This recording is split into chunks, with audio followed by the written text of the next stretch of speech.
There we are. Got to move myself into the right position with our new show format. Hello, everyone. Welcome back to Now and Them. I'm your host, Julia Jornse Silverberg, and I'm here with my amazing co-host, Andres Medina. And this is our monthly show where we like to bring you guys behind the keyboard to talk about breaking news, tips, and tools to help you up your digital marketing game, all while having a lot of fun because we play games as well.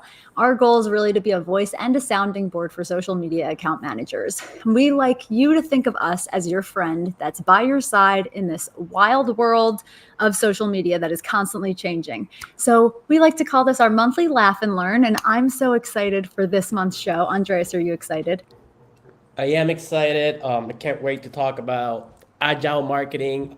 Honestly, it's a new topic for me. Like I've learned a bit of it, but I can't wait to dive into more details with our guest Doreen later on today.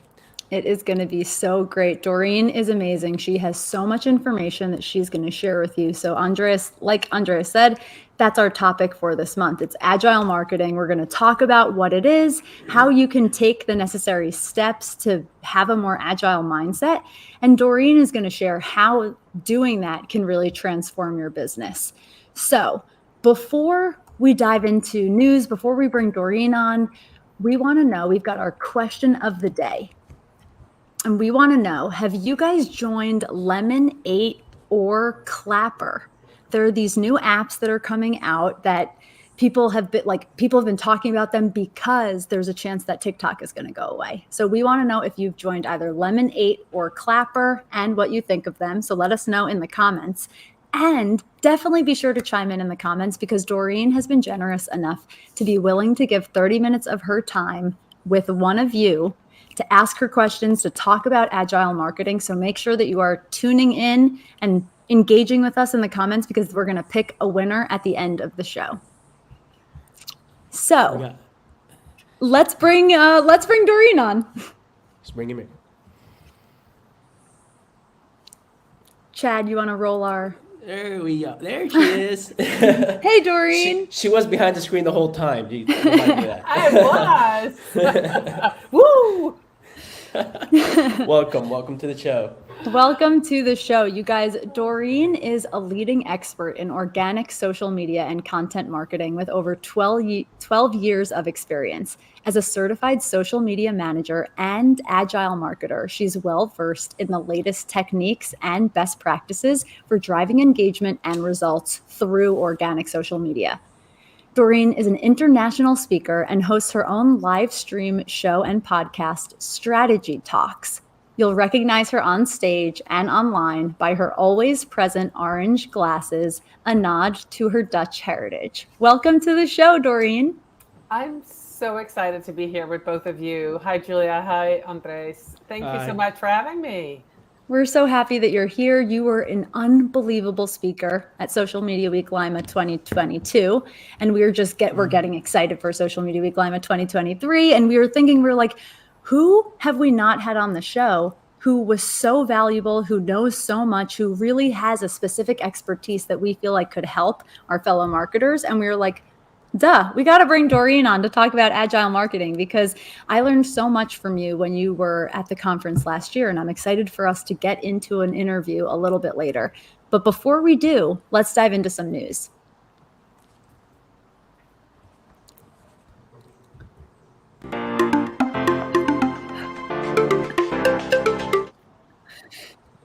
So we have got a few news stories for you this week, and we're going to start it off with Pinterest.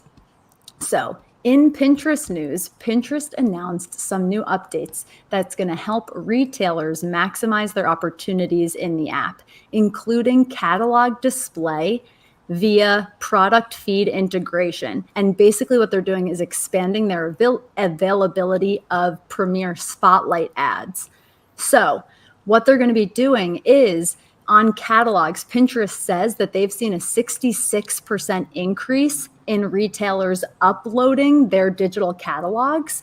And by doing that, that has contributed to 70% growth in active shopping feeds. So basically, retailers that are not using Pinterest need to take advantage of the opportunities here because they're seeing so much growth in every single aspect of the functionality on the platform. So it seems like a no-brainer to me for retailers to jump into. And I'm super curious. Let us know if you guys are into Pinterest, if you spend time there. Dorien, do you like Pinterest? I love Pinterest. I was big on Pinterest because I'm the organic specialist. So when I started 12 years ago, all my clients were on Pinterest. They were all local, location-based companies. And so we use Pinterest for all of them. Actually, if I have time, one funny story, I had a client who was a purple store, had somebody come in from Australia to come to Myrtle Beach and shop at the Purple store. And when they asked, Australia, how did you hear about us? She said,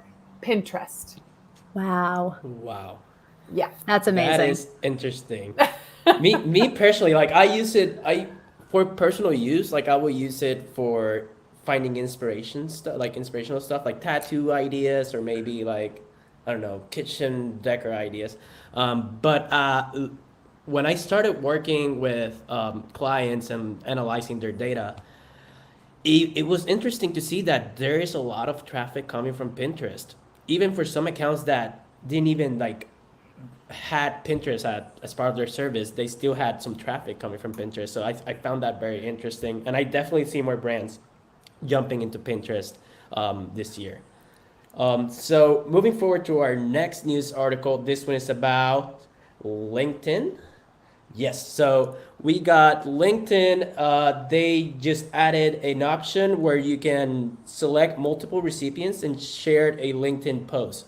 So this is basically LinkedIn's efforts into, how do I put this into better words? All right. So with more social media interactions switching into DMs in across different platforms, including like Instagram, Facebook, and Instagram added like a send message to Reels. Like everyone is moving the post into conversations, and LinkedIn is not falling behind.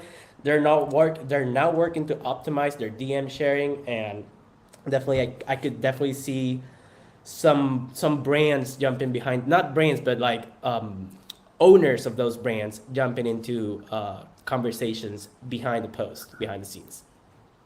Definitely. I feel like this is going to be super cool too. Like, let's say you stumble across an article or something like that that you think is super interesting, and you're like, ooh, you know what? I have two people in my network that I feel like would love this article. The ability to send it to both of them at the same time and then start like a little meaningful group discussion amongst those people rather than having to do it separately and have two separate discussions, I think is going to be a cool little collaboration feature. So I'm excited about that. Dorien, do you think you're going to use this feature? Absolutely. I'm in a mastermind and we already sort of do that. We have a chat going on Facebook, a chat on LinkedIn. So being able to actually directly share posts and have that discussion is great. As well as, we all know the biggest unspoken secret is that everything that happens on social is behind the scene, anything important. We don't really talk about that, but we know that events happen through chats. You invite people and you want to contribute to my blog and a lot of stuff. You look at it and go, how do these people know each other? It all happens behind the scenes. So I am really happy to see LinkedIn jump in on that trend because it was needed. You're so right. I agree with that completely. So the next news story we have is all about Twitter. Twitter is really hoping to boost Twitter Blue and verification for business subscribers by prompting them to basically start paying for the blue tick mark.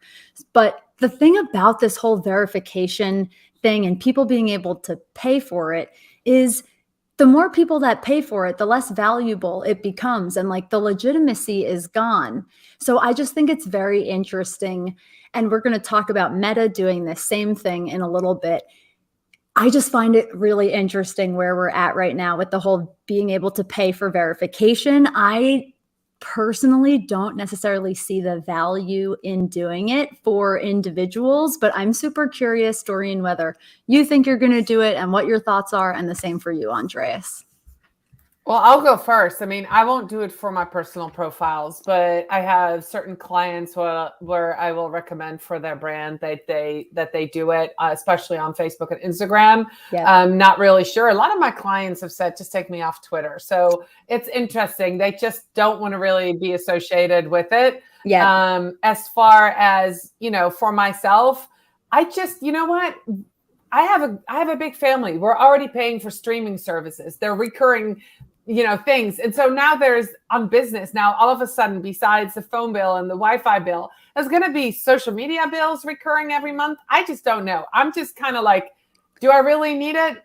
I don't know if I do. So I'm kind of on the cusp. If my friends do it and they go, oh, you should because XYZ, maybe I'll go over to the other side. Right now, I'm kind of standing back a little bit and I'm just not willing to go there right yet.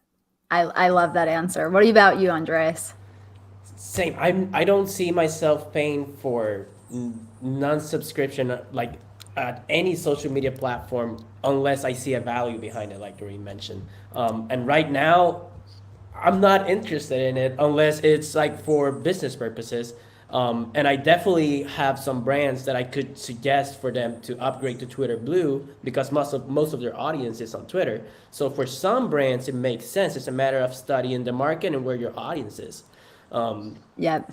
And fun stuff, Twitter is, we also have a second article about Twitter, and this one is about text formatting.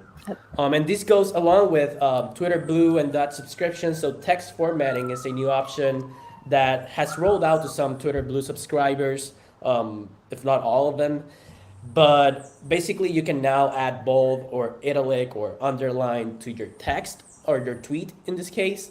And I think this is actually the first move that I'm like, yes, after the adding the character count. So just imagine a 10,000 character tweet, well formatted with like the right italics, the right words bolded. And I just think that it's going to be easier to like share a message on Twitter with like this formatting options. Totally. I think this is a super cool feature. And it's specifically, I think that it says that it's specifically for like Twitter, I think it's for people who are paying. Like, I don't think this is for everyone. I think it's for the people who are actually paying. And so I think this is a cool feature. Like, it's a good way to incentivize people to want to pay because just that formatting is going to help your content stand out in the feed. And that is then something that is a value worth paying for. So I just think, I mean, I see a lot of our team is chiming in and being like, Twitter's a hot mess. It's a hot mess. But I wouldn't be surprised if Instagram and Facebook do this for their subscribers. Yeah. Oh, just to add value.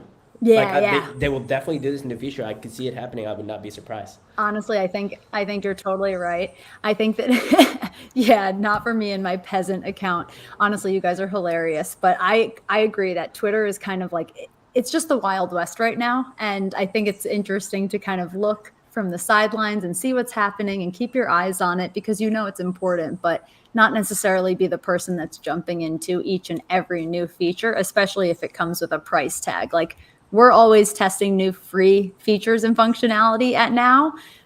But if it comes with a price tag, you got to be much smarter and more strategic about whether you're just going to fork over your dollars that don't necessarily translate to results. So our last news story is about Meta and the Meta verification program. So Meta is rolling that out. It's available now to users in the United States.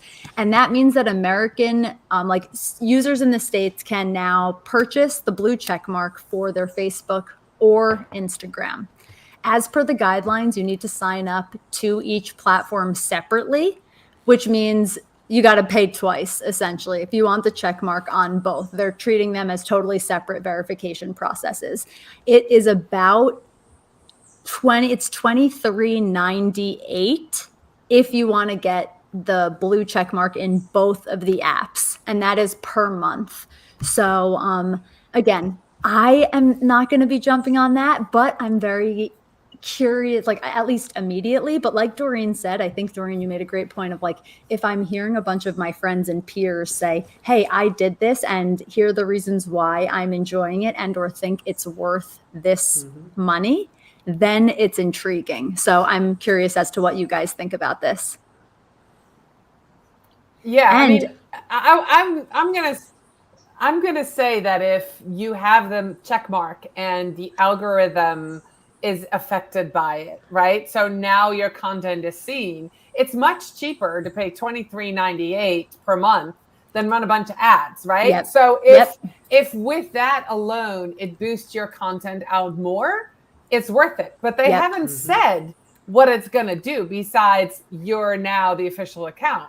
So if I have several friends who have gone through the verification process, they have said, I did it. This is how it works. So I'm waiting to, give us some feedback on, hey, my content's doing better, or my reels are having more reach, or if any of that happens, I'm right there. But otherwise, not right now.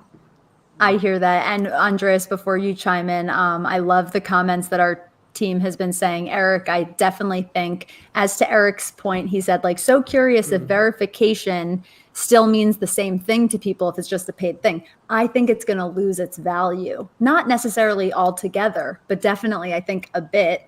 And Joanna asked a question. She said, what if you're already verified? So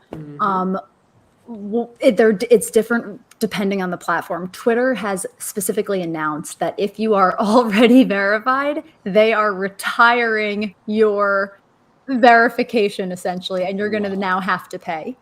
I don't know what Facebook and Instagram have decided. I don't believe, at least to my knowledge, I don't think that they've made that announcement as to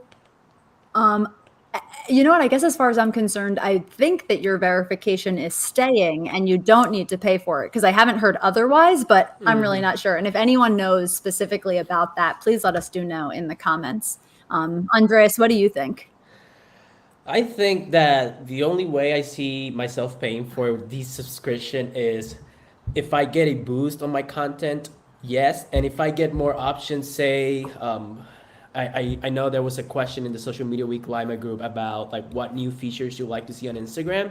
And I say like better editing options and reels, like in platform, make it like a Canva plugin right into like Instagram or something. If that option comes with the paid version, then yes, like that's something I could think of. Like, oh, I have more option or more templates that I could use for my content. Yes, I'll pay for that. But just to say like I'm the official account, no. I rather stay with my loyal engagement fans that they know I'm a real account. I'm a real like business. Yep, totally. So are you guys ready to give some shout outs? I am. Let's do it.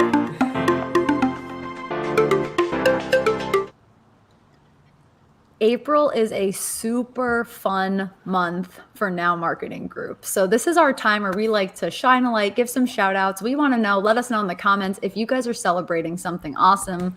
And Dorien, I want to know if you're celebrating something awesome, because we have a lot of things going on for our team. We have 3 team birthdays and 3 team anniversaries all in April. So Eric Fisher celebrated a birthday on Monday. So happy belated birthday, Eric Fisher. We love you. Brian Williams is celebrating his 8-year, a little technical glitch there, but bear with us and we'll get the right thing loaded up there. But I'm going to keep on telling you guys what we're celebrating, because Eric had a birthday on Monday. Brian's 8-year now anniversary is today. Yeah, today. Like, today is the day. 8 years ago, little Brian joined Now Marketing Group, and Brian has honestly grown so much with so many of the clients that we've worked with, which is so cool to see when someone starts at a marketing agency, has clients, and then as the client is like, they're growing simultaneously as the client is growing, and he's just been able to do such amazing things for the clients that he specifically works with at Now. So Brian, we love you and we're so proud of you, and happy now anniversary. And tomorrow is Janelle's 9-year anniversary. And 8 and 9 years you don't often hear those numbers when it comes to working at a marketing agency. So we are so, so proud of you guys and excited. And then next week, early next week, is Shadea's 1-year now anniversary. So it's just, yeah, it's like really exciting. It's so, so awesome. And then next week as well, Angela has a birthday. And then at the end of the month, Jessica has a birthday.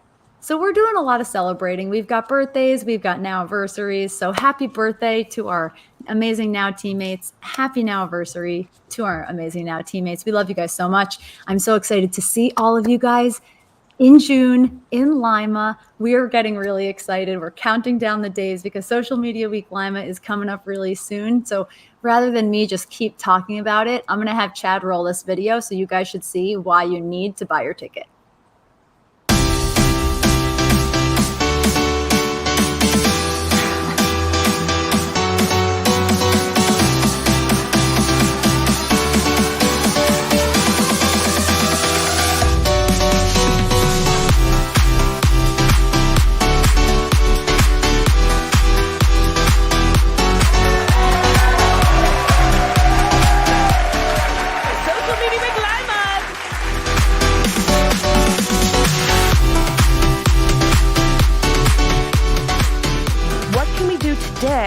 To shrink the distance between us and our customer? How can we show up to provide better experiences? What does that look like? Out-care the competition, and you can grow your brand. Because relationships are the currency of business, and experiences are the transactions that we're exchanging. How are we making people feel? How are we building relationships with them?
Oh, love that freaking, oh, so excited. That video gets me amped every single time. It's just so, so good. So Dorien, we're so happy that you're here to share your expertise with us. We're going to dive into it. We've got a whole bunch of questions. And if you guys have questions specifically for Dorien that come up while you're watching, please put it in the comments so that we can get them answered live with the expert while she's here with us. So Dorien, before we get into it, first tell me a little bit about your background and how you got into Agile marketing specifically. All right. I got into marketing about 12 years ago. My youngest son, who just started early college this year, started kindergarten. And after having been a stay-at-home mom for a lot of years, he's the youngest of four, I was like, what am I going to do with my time? And it was the emergence of social media as a thing. And so I took an online course, put out a sign and said, I'm a social media manager, and just started freelancing in my hometown. I lived in Myrtle Beach at the time, and there was nobody else doing what I was doing. So it was really just the wild, wild craziness. I could just do whatever I wanted. And so that's how I got started. And from the local small brick and mortar stores, went to B2B, went to the agencies. I did some freelancing with agencies, and then moved into consulting, community management. And about 4 years ago, I got a referral for a client who is an Agile coach, and, started working with her and didn't quite understand how it would change my life and my perception of marketing and how I run my business. So once I started working with her, I was doing some writing for her. Of course, I was doing social media copy. And about 6 months in, she kind of pulled me aside after a Zoom meeting and said, Dorien, you can apply Agile to marketing. And it was like, really? And then she sent me an article. And so I went and got certified. And, certification, we all know this, right? You learn something in theory. It's very different to go implement it. Well, I got certified, and I'm going to tell you the date, on March 12th, 2020. So you know exactly what happened. I took the train home from New York City, and that was the last time I went anywhere for months. So here I was at home as a freelancer, work from home mom, isolated like everybody else. I wanted so badly to have a team to start implementing agile marketing, because it's really about working together with a team and how you work.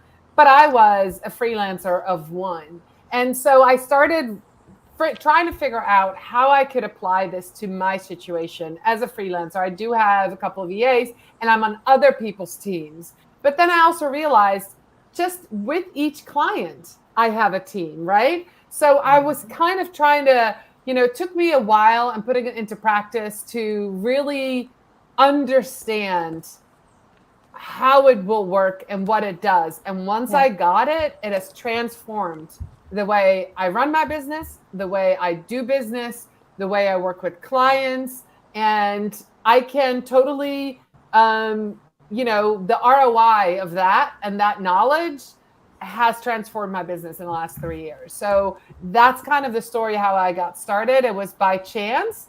And so at this point, it's like anybody who wants to know more, I'm happy to talk. I spoke at Social Media Week Lima. I spoke at Inbound about agile marketing. I spoke at the Content Marketing Conference about agile marketing. I'm writing a book. I'm trying to bridge that gap between in-house marketing teams at big corporations, because marketing agile comes from the software development area, and to smaller agencies, smaller teams, and what it's like to put it into practice for a small team of 1 or 2 or 3 or 4 people.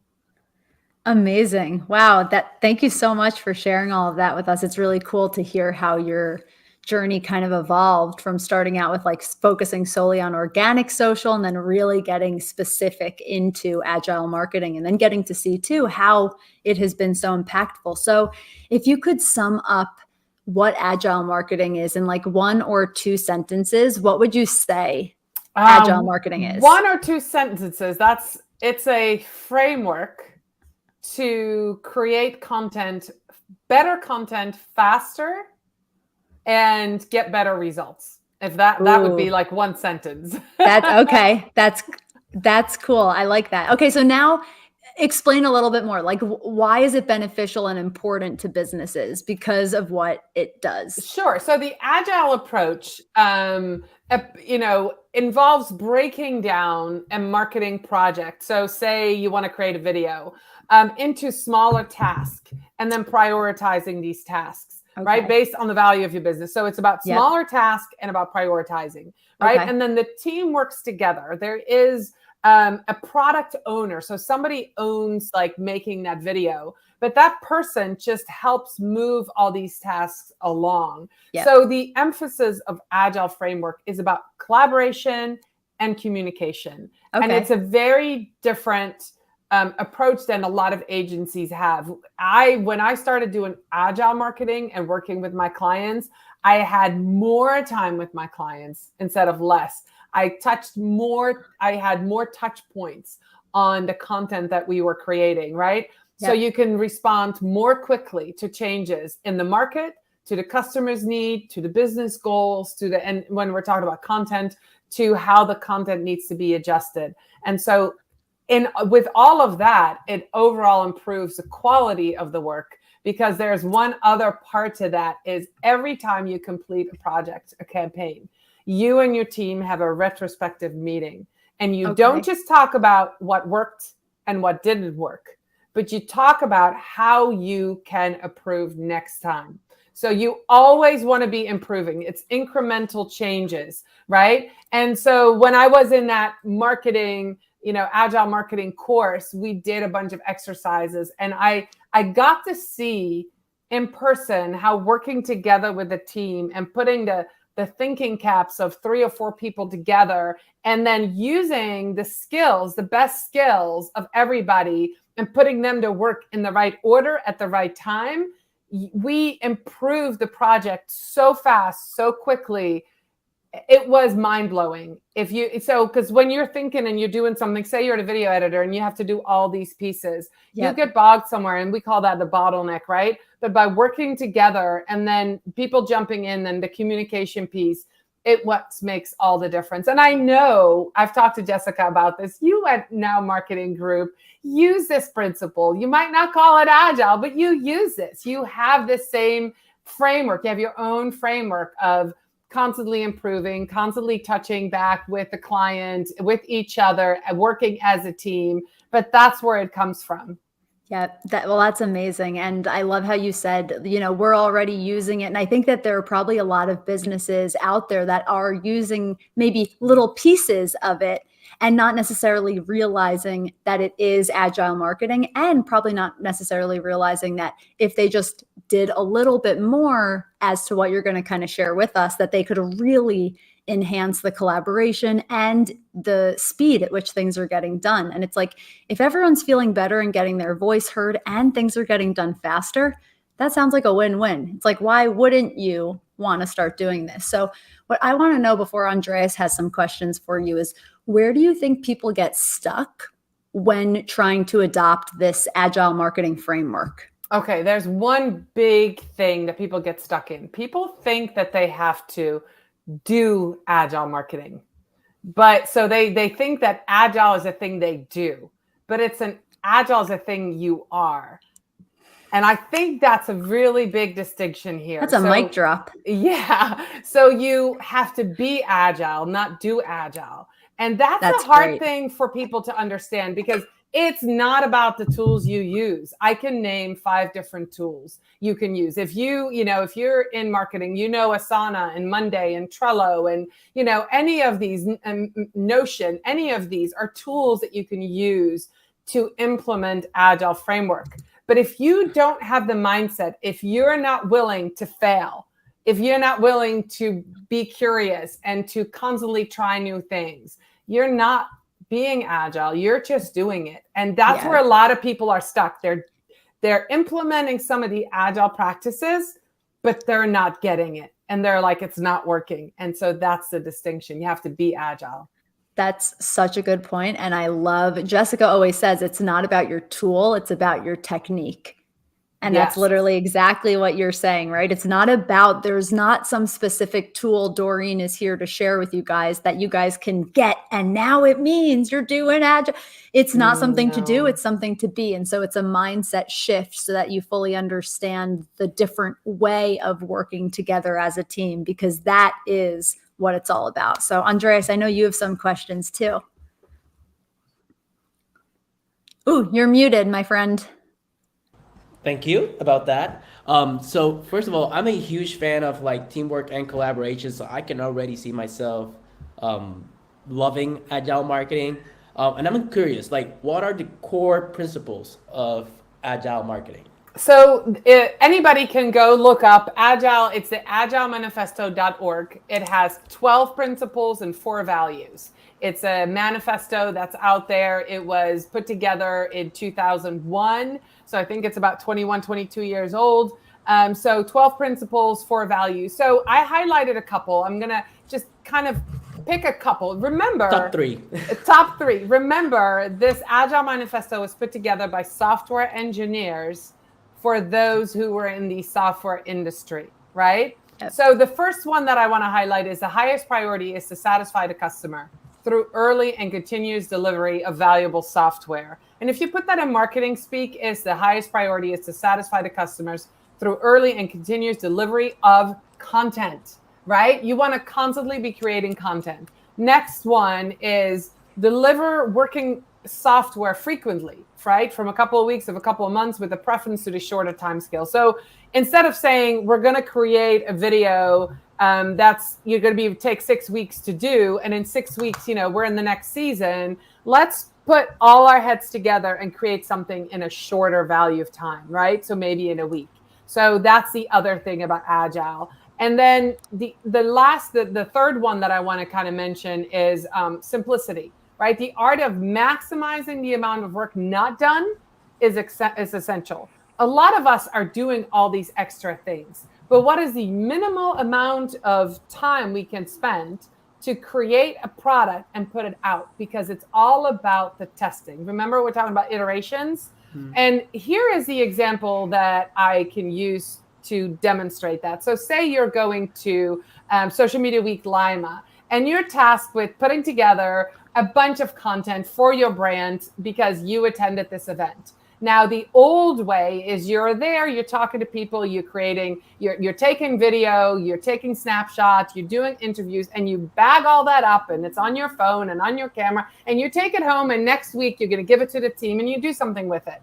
Being agile means you're getting there and you're putting out a story and you're asking questions and you're putting stickers on it and you're saying, I'm here with Julia, with Andres, who else should I interview? And you're getting feedback, and your content is going to get better and better as you're there throughout the event. That's being agile. And when we put that into the marketing sphere, when you can wrap your head around the importance of putting the content out often, frequently, and getting feedback on that content, is when you start creating the content that people want and are looking for. I love that. That's And amazing. definitely, yeah, like definitely like it. I like how you mentioned that it doesn't end after the sale. Like after the sale, that customer will be on social media and you want to interact with them, like just as if they were your friend. That's like creating that relationship. That's how the loyalty comes up. But earlier we mentioned that agile was something you are, not something you do. So what qualities or skills would someone need to be agile, like to adopt this agile marketing mindset? So you need to be extremely curious. If you're not curious, if you do not continuously want to learn, you're not going to be agile. You have to be willing to fail. And that's a personal thing, but it also has to be something that comes down from the top. If your C-suite is telling you you can't fail, you can't be an agile team, right? We know this, but that's a scary thing. So you have to understand as a person that you are willing to put forth ideas, grassroots ideas, new things, try new things, a new show, a new type of format, and a new campaign, and understanding that maybe it won't work, but what if it does? Yep. Right? So you have to be curious. You have to always be wanting to learn. You have to be willing to fail. Those are kind of the principles and you have to be willing to communicate with your team. You have to always be talking to everybody on your team. And there's some, practices that are part of that, like daily practices, where you have this stand-up meeting where you answer 3 questions. What did I do yesterday? What am I going to do today? And where am I stuck? And that third question is really important for people, not just to say where they're stuck, but to listen where they're stuck. So other people can jump in and say, hey, I hear, Julia, you're stuck because you have something in a deadline. But guess what? I have access to that same account. I got it. I'll spend 30 minutes. I'll finish it so Andres can go finish up his video. That's being agile. And that's, if you don't have that team spirit and team collaboration feel, if you're like, I'm staying in my lane, I'm the video editor, I'm not doing any of that, you're not being an agile team and you're not having that agile mindset. Yep. Love that. Just from everything I've listened, I can give you an example of like agile marketing applied in like my personal situation just as recent as 24 hours ago. Okay. But before I share that, if we get time to share that, I want to ask you, do you have any testimonial or story that you could share with us, any success story of how a business was transformed implementing agile marketing? There's some really big companies out there that are doing it. One of the ones that I love, it's a company that I have some friends that work for. SEMrush actually is big on agile, and I'm not working with them or for them. It's a company that I love their tool. I use their tool, and they use agile to onboard their members. They use it to keep everybody communicating with each other. And they lead with that. If you ever were to apply for a job, or if you ever were to work with them as a consultant, they lead with, this is who we are and this is what we are. And another example, of course, where we see it working, just in case, if you want to wrap your head around what it's like, the different iterations, you don't buy an iPhone and think that the software that's on there is going to be it for the 2 or 3 years you're using your phone. How many times do you get iOS updates? Constantly, right? That's called an iteration. That's the team behind the scenes updating your software.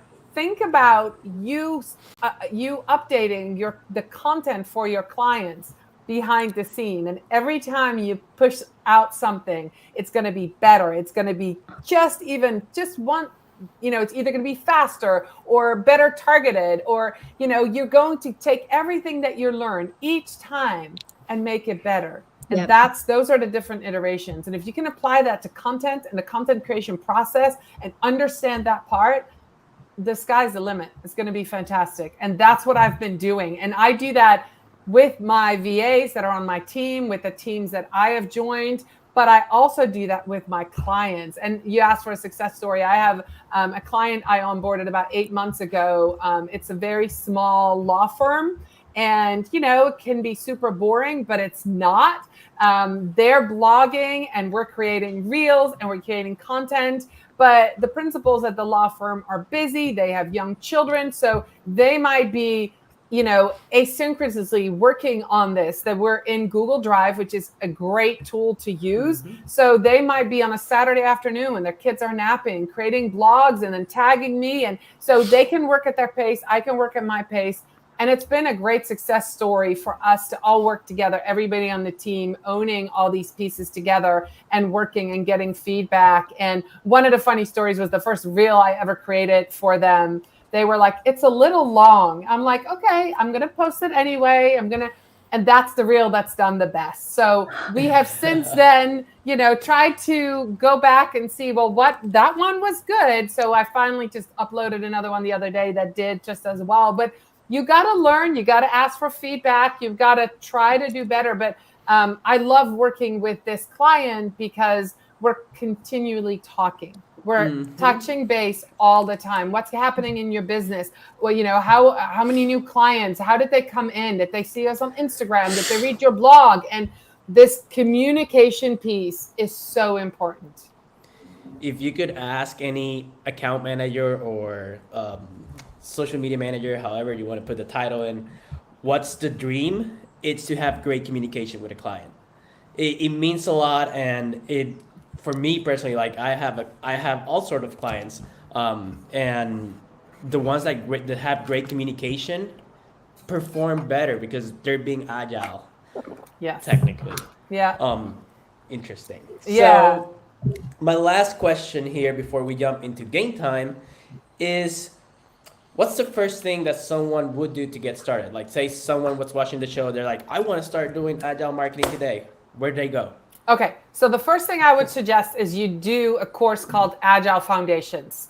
That is where you learn about the manifesto, the principles, the values, the practices, the frameworks.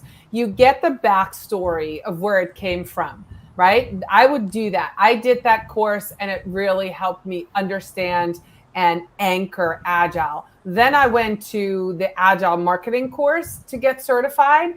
And I would say that course is for marketers who want to learn about Agile. It's not for Agilists who want to learn about marketing. Yeah. So I just want to kind of make that distinction. And then, of course, that's all theory, right? Then you have to put it into practice. So implementation is going to totally depend on the size of your team, the culture of your team, the marketing objectives. Once you understand the Agile marketing principles and values, then start putting into practice a couple of the practices. And the one that I would recommend everybody start with is that daily stand-up meeting where you get your team together every day, 5 minutes, and even on Zoom, and say, what did I do yesterday? What am I planning to get done today? And where am I stuck? And everybody goes around the room and talks. And it's important to not just talk, but also to listen and then help each other where they're stuck. And when you start doing that and really have that daily communication, it's important. You can also use tools for the daily stand-up if you can't meet on Zoom. Then the other thing that I think is important is a retrospective. So anytime you have a campaign or you worked on a project or you complete something, that you get together as a team and answer those questions. What worked really well? What didn't work? And how will we change it next time to make it better, faster, do a better job? I think that once you understand the theory behind it and get the mindset, then you have to start implementing.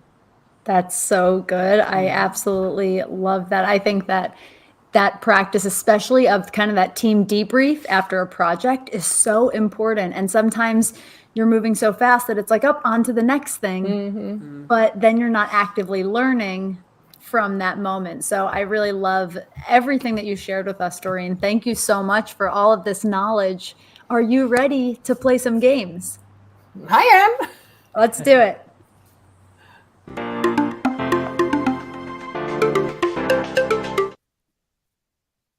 So we have two different games that we are going to play. So the first thing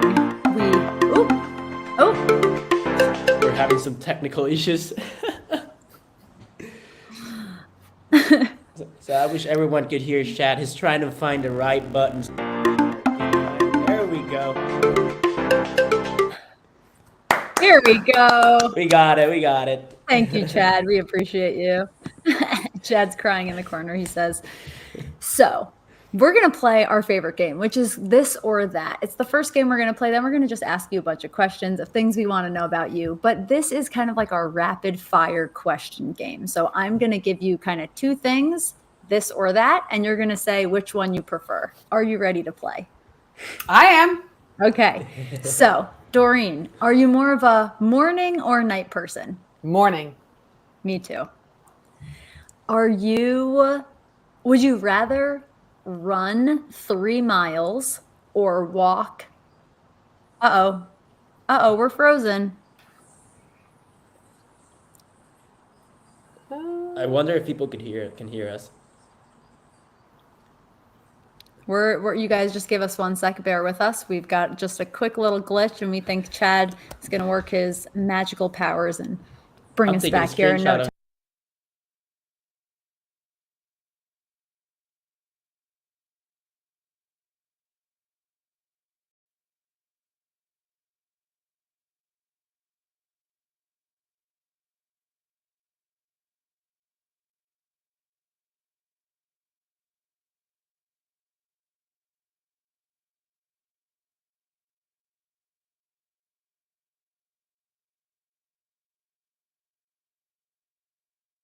Just a casual fun fact. Oh my God, that's amazing. Do you have a specific marathon that like stands out to you as a really special one that you've run? The first one I did was the Marine Corps Marathon in Washington, D.C. in 2008. That was amazing. And that was, fun and crazy. And since then, I did 4 in Myrtle Beach because I figured out after running 3 in different cities, going all the way to Miami and DC, that, it's better to sleep in your own bed when you run a marathon the next day. So I've done a bunch in Myrtle Beach. And then once I moved north, I did Hartford, Connecticut a couple of years ago, once I moved to Vermont and the pandemic ended. So that one was fun too. So they're all special in their own way. But yeah, we still have snow on the ground. So I am slowly starting to walk in and I can't wait to start the running. I would still have to wear spikes. So I'm kind of careful right now. But once spring is sprung, I will be back and I'll do both. Awesome. Well, good for you. Maybe you're going to inspire me to get back into running this spring. So my next question is, if you could easily outsource one task, would you outsource driving or cooking? Driving. Totally. This was a fun question that we asked during a team call, and it was so interesting to hear everyone's reasons for why or why not. So our next this or that, you just want a free trip to one of these spots. Are you going to Sweden or to Portugal? I'll go to Sweden in the summer and Portugal in the winter. How about that? Nice. I like that. And would you rather sing or dance in front of a crowd? Oh, neither. But if I have to, I'll sing. I used to be in a children's choir, so I guess I'll rather sing than dance. Are you one of the speakers who loves karaoke or hates karaoke? Hates karaoke. I feel like people either love it or hate it. My teammate Joanna helped me, muster up the courage to do karaoke at Social Media Week Lima last summer. And Chad really helped me with a little mental nugget that he told me. He was like, because I'm a perfectionist and I get all in my head. And I was like, I know I'm not going to be good at this. And he was like, be perfect at being bad. And I was like, done. And I use that nugget all the time now for whenever I'm feeling like I don't want to do something and I really do want to do it. I'm just feeling like I'm not going to be good at it. I just remind myself that I can be perfect at being bad at that thing. And it really does help me overcome that. So we have a few more questions for you, Dorien, and I've got a question for Andreas too. So my first question for you is, what is your favorite quote and why? Oh, I wish I had known this ahead of time. I would have looked some stuff up. But if I have to come up with one, I would say, I say this to my children all the time when they walk out the door: I trust you. It's not just about I love you. They know that I love you, but I trust you to do the right thing. So that is, I was raised in the Netherlands where kids have a lot more freedom.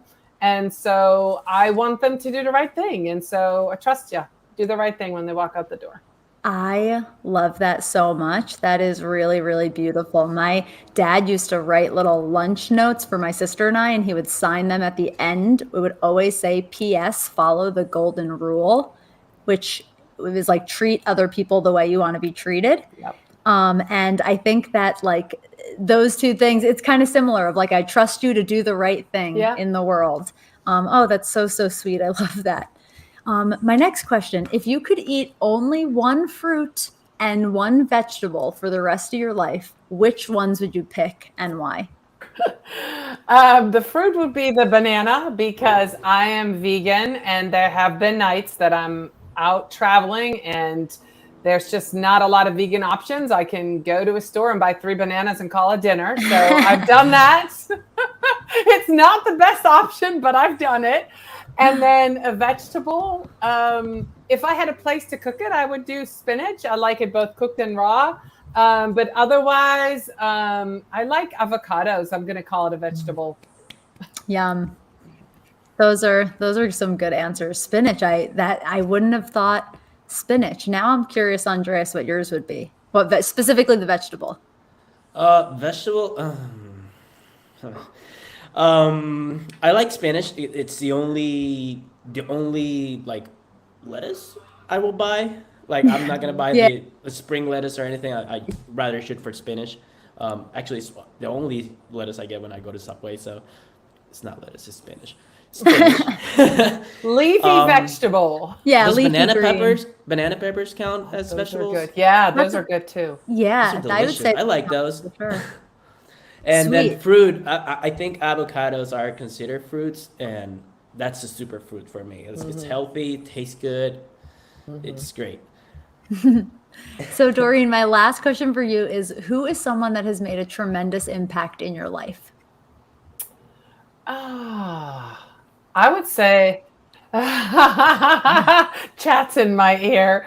I have to say, this is totally sappy, but I have to say my husband.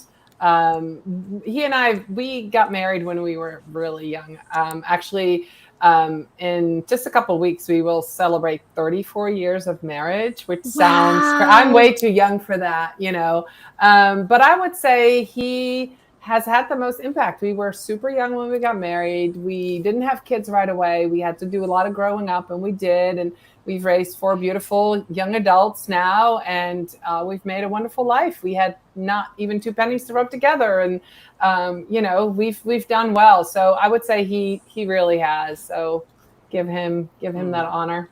Oh, I'm like gonna cry. I'm like, bring him onto the show. Yeah. That's so sweet. I love that so much.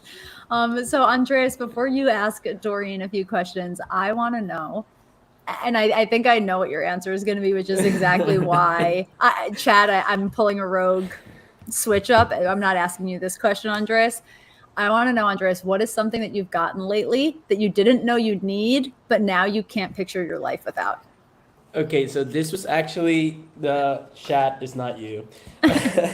So my girlfriend gave me this that they gave, like, apparently they had a bunch of them at work, like little notebooks and stuff. So this note taking thingy, it's pretty nice. It folds, and then I can hold on, I can keep my notes organized. I think it's actually easier to be agile with this because I can put notes there. I have my little sticky notes here, and then I have my supplies here. Right here. So it's love pretty it. nice. I didn't know I needed this because honestly, like, I got this and I'm like, I don't know how I'm gonna use this. And then I woke up on Monday. I'm like, let me do a list with this. And I started working down the list this week, and I noticed I got so much done. And I'm like, maybe I should do this more often. It makes me feel good at the end of the week of like the amount of work I did. I love that so much, for sure. But yeah, I highly recommend everyone to get one of these notebooks. They're super fancy. Hopefully, I can find one on Amazon and send you the link. And we got a new viewer, John. Hey, John. Thanks for tuning Welcome into the to show. Hello, everyone. Hi. So 2 more questions for Doreen, and then we'll move into our giveaway winner. So Doreen, what is the best purchase you've made in the last year? The best purchase. Or something Yeah, my new MacBook. I had a MacBook. I Same. was a PC girl when I started. And then about 7-8 years ago, my husband convinced me to get a MacBook, and it died over Christmas, which was terrible. But we bought a new one and live without it. I mean, so I guess that is the best one, the best thing. It's how I do run my business, you know? Yep. I feel you. I was like looking up my tax information, and I also purchased a new MacBook Pro. And I didn't remember I purchased this it was like in July. And it's been almost 8 to 9 months close to since I got it. I didn't know it's been like I've done so much with this little asset I purchased that I didn't know like I purchased not even a year of ownership. Yeah. That's crazy. So last question. You can travel anywhere in the world. Where would you go? I probably want to go to Africa. It's I haven't been to that continent. I've been to South America. Grew up in Europe. I haven't been to Asia, but I haven't been to Africa. The other countries I want to see are Australia and New Zealand, but I would say Africa first. Ooh, that's fun. Is there a specific part of Africa that you want to go to? I would want to go to South Africa. They speak Afrikaans, which is very close to Dutch, and I think that would be a really cool experience. And then the Cape of Good Hope would be incredible to see. So I would say South Africa. Oh, so cool. Yeah, going to Cape Town Japan. is very high on my bucket list. And yeah, oh my God, Japan is also very high on the bucket list. So we are now going to pick a lucky winner for 30 minutes of time with Doreen. So